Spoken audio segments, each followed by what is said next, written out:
হাট বসেছে শুক্রবারে বক্সিগঞ্জ পদ্মাপাড়ে। পদ্মাপাড় নয়, কিন্তু হয়তো আমস্টাল নদীর পাড়ে। এখানে আমস্টাল ভিনেতে একটা বাজার বসে এবং সেই বাজারটা শুক্রবারেই বসে। তো আমরা আজকে সেই বাজারটাই আপনাকে দেখাবো। হ্যালো এভরিওয়ান, আমি রিতম। আমার ওয়াইফের চ্যানেল পিপাসা ক্রিয়েটিভিটি, তাতে আমি আপনাদের দেখাচ্ছি। এই দেখুন কত সুন্দর সব ফলমূল বসেছে। এইগুলো কিন্তু শুক্রবারে এই আমস্টাল ভিনেতেই বসে। দেখুন বেদানা, বাবা, হাতের তালুর থেকেও বড়। আর কি আছে?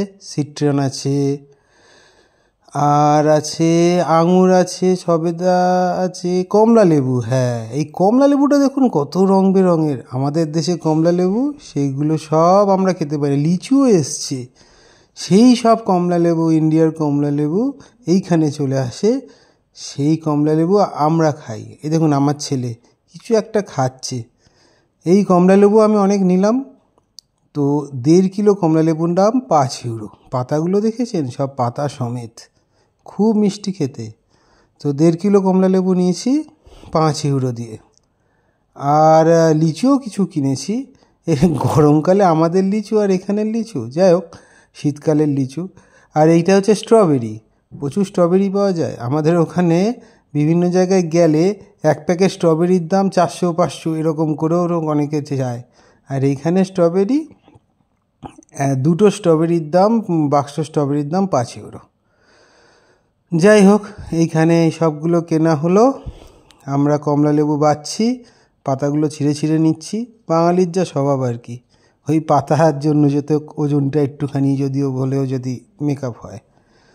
তো টসটসে দেখে বড় বড় কমলা লেবুই কিনছি আমি। আমার ছেলে আশেপাশে নেচে বেড়াচ্ছে, ওর যা কাজ। আর এই কমলা লেবু নিলাম। দেখুন রঙগুলো দেখেছেন? একদম দেখে মনে হয় যেন মালটা ফল, কিন্তু এগুলো কমলা লেবু। আর আর আর ওইদিকে দেখুন, ওইদিকে হচ্ছে মুসুম্বি পাওয়া যাচ্ছে, দূরে দেখা যাচ্ছে। ওকে, আর এইখানটায় কিছু পাওয়া যাচ্ছে র্যাশবেরি পাওয়া যাচ্ছে, আর কালো হচ্ছে ব্লুবেরি পাওয়া যাচ্ছে। দামগুলো এখানে দেখা যাচ্ছে। আর এইখানটায় এই যে ব্লুবেরিটা কিন্তু খুব স্বাস্থ্যকর। আমরা ব্লুবেরি কিনেছি 1 প্যাকেট।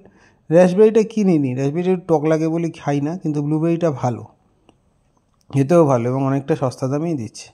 এই দেখুন এখানে ঘড়ির ব্যাটারি পাওয়া যায়, ঠিক আছে। আর পাওয়া যায় হচ্ছে যা কিছু, হাতুড়ি থেকে শুরু করে হাতা, খুন্তি, ঠিক আছে, জামা কাপড়, ব্যাগ, মাছ, তারপর এখানে সব কিছু পাওয়া যায়। পনির, বাদাম, যা চান সব কিছু পাওয়া যায়।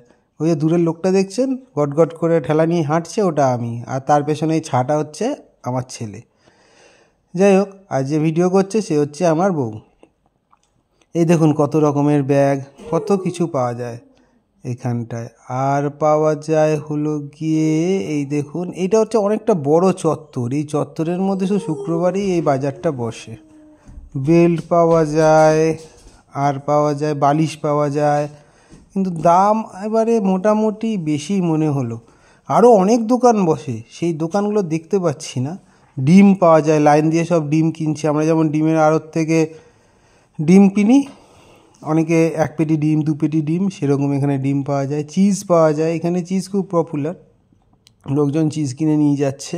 এখানে অনেক মাংসও বসে। এই দেখুন মাছ, অদ্ভুত কিম্ভূত সব মাছগুলো এখানে বসে বেড়ায়। এই দেখুন আমার ছেলে দেখছি, এটা কি কাঁকড়া না কি, আমিও ঠিক চিনি না। এটা হবে কিছু, লবস্টার হবে। এই পমপ্লেট মাছ কিনেছি আমি। পমপ্লেট মাছ কিনেছি, এইটার দাম 1 কেজি পমপ্লেট মাছের দাম 15 ইউরো। আর পাওয়া যায় হচ্ছে শিবাস মাছ, অনেকটা রুই মাছের মতো খেতে। এইটাও দেখুন 1 কিলোর দাম মোটামুটি 15 ইউরো। ওইদিকে একটা বড় শিবাস পাওয়া যাচ্ছে। শিবাসের আবার 2 রকম ভেদ আছে, প্রকারভেদ। একটা হচ্ছে সমুদ্র থেকে ধরা, একটা চাষ করা। আমরা চাষ করাটাই কিনেছি, সমুদ্র থেকে ধরাটার দাম বেশি।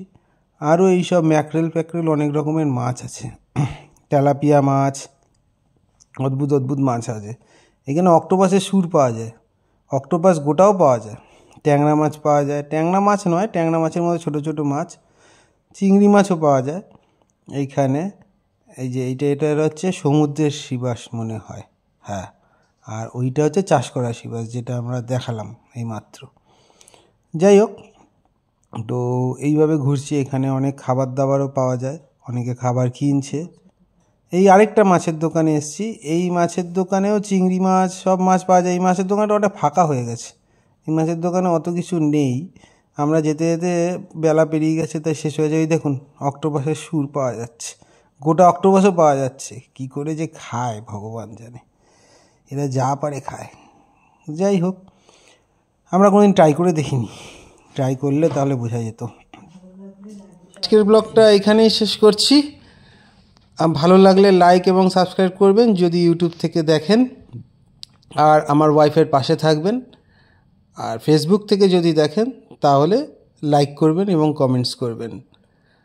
আর এইভাবেই আমাদের পাশে থাকুন, এবং আমরা আরও অন্য অনেক ব্লগ নিয়ে আসব পরবর্তীকালে।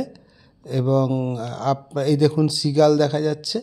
এনিওয়ে, তো আপনারা আমাদের পাশে থাকুন, এবং পরবর্তী ব্লগে আবার দেখা হবে।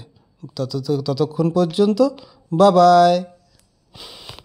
এই দেখুন সিগালের পিছনে দৌড়চ্ছে আমার ছেলে, কোনো কাজ নেই।